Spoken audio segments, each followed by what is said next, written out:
अच्छा जी, अस्सलाम वालेकुम। आज हमने जो पढ़ना है टॉपिक वो है हमारे पास रिलेशनल मॉडल। ठीक है, कि जब हम पूरा एक टेबल सा बना के इस तरह का रिलेशन बना देते हैं तो वो हमारे पास जो मॉडल बन जाता है ना, उसको हम लोग बोलते हैं रिलेशनल मॉडल।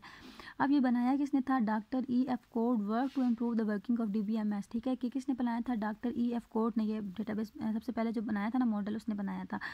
फिर उसने क्या किया था कि solve the problem of earlier database model, some important problem are as follow. सबसे बड़ी प्रॉब्लम आपको पता है कि डेटा इंटीग्रिटी और डेटा रिडंडेंसी है। ठीक है, कि या तो डेटा एक्यूरेट नहीं होता, यानी कि अगर जहाँ आपने इंटीजर स्टोर करवाए हैं वहाँ आपने अल्फ़ाबेट स्टोर करवा रहे हैं, या रिडंडेंसी आ जाती है कि आप रिपीट कर रहे हैं, यानी कि बार बार डाटा रिपीट हो रहा है। तो इन प्रॉब्लम्स को सॉल्व करने के लिए उसने रिलेशनल मॉडल बनाया था। ठीक है जी, ये पूरा एक रिलेशनल मॉडल की टर्मिनोलॉजी है।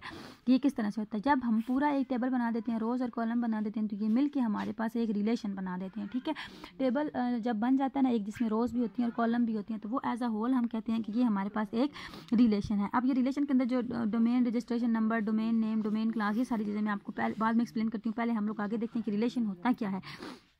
अच्छा जी, in a relation model data is stored in a relational model में डेटा हमेशा रिलेशन में, यानी कि ऐसे कॉलम्स में स्टोर कर लिया जाता है। Relation is an other term use for table. Relation table का ही दूसरा नाम है। ठीक है, अब हमारे पास आ जाती है टप्पल। टप्पल क्या होती है कि जब हम ऐसे हॉरिजेंटली डेटा को ना स्टोर करते हैं ना, तो वो हमारे पास बन जाती है एक टप्पल। जिस तरह की पूरा हॉरिजेंटली एक बंदे का डेटा है, फिर दूसरे बंदे का डेटा, तो ये एज अ होल हमारे पास टप्पल है। फिर आ जाती है हमारे पास एट्रीब्यूट की। जब हम लोग कॉलम को देखते हैं ना, तो वो हमारे पास बन जाते हैं एट्रीब्यूट की। जब हम लोग क्या क्या उसके अंदर एट्रीब्यूट, उसके अंदर डेटा के कॉलम्स के अंदर क्या क्या स्टोर करवा रहे हैं। टप्पल में रो आ जाएगी और एट्रीब्यूट में कॉलम आ जाएंगे। फिर आ जाते हैं डोमेन। डोमेन में ये होता है कि हम कहाँ तक उसकी वैल्यूज़ को लेके जा सकते हैं, कि एक एट्रीब्यूट के अंदर वैल्यू स्टोर करवा रहे हैं तो वो कहाँ तक जाएगी। यानी कि अगर हम डोमेन में रजिस्ट्रेशन नंबर ले रहे हैं, तो रजिस्ट्रेशन नंबर हमारे 1 से लेके 100 तक है, तो उसकी डोमेन 100 है। यानी कि 100 से अबव वैल्यू हम उसमें स्टोर नहीं करवा सकते। जितनी पॉसिबल वैल्यूज एक एट्रीब्यूट के अंदर आ सकती हैं, वो उसकी डोमेन आ जाती है। फिर आ जाता है हमारे पास डिग्री, कि नंबर ऑफ कॉलम्स जो हमारे पास आ जाते हैं ना, वो होती है डिग्री की। जितने कॉलम है वो हम कहेंगे कि इस रिलेशन की इतनी डिग्री है। और नंबर ऑफ रोज जब हमारे पास आ जाती हैं, तो इसको हम लोग बोलते हैं कि इसकी इतनी कार्डिनैलिटी है। ठीक है, उसके बाद इसके एडवांटेज एंड डिफरेंट ये आपने पहले पढ़े हुए हैं।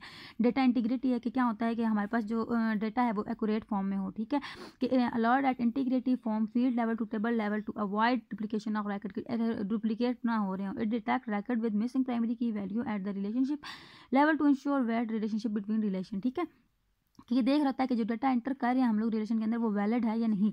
डेटा इंडिपेंडेंस, यानी कि डेटा किसी और के ऊपर डिपेंड नहीं कर रहा होता। ठीक है, स्ट्रक्चर भी इंडिपेंडेंट होता है, कि जब डेटा किसी पर डिपेंड नहीं कर रहा, तो जब हम उसका एज स्ट्रक्चर बनाएंगे, टेबल बनाएंगे, तो वो भी किसी के ऊपर डिपेंड नहीं कर रहा होगा। क्योंकि जब वैल्यूज डिपेंड नहीं करेंगी, तो जाहिर है उसका स्ट्रक्चर भी डिपेंड नहीं कर रहा होगा।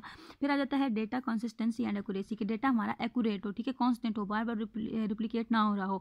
Easy data retrieval and sharing, कि जब हमने इसके अंदर से डेटा को रिट्राइव करना होता है, निकालना होता है, तो वो भी हमारे पास ईजी हो जाता है, क्योंकि हमें पता होता है कि बेसिक चीज़ें कहाँ पड़ी हुई हैं, तो इसे निकालना हमारे लिए बहुत आसान हो जाता है। तो आज के लिए आपका इतना ही है, बाकी हम लोग कल पढ़ेंगे।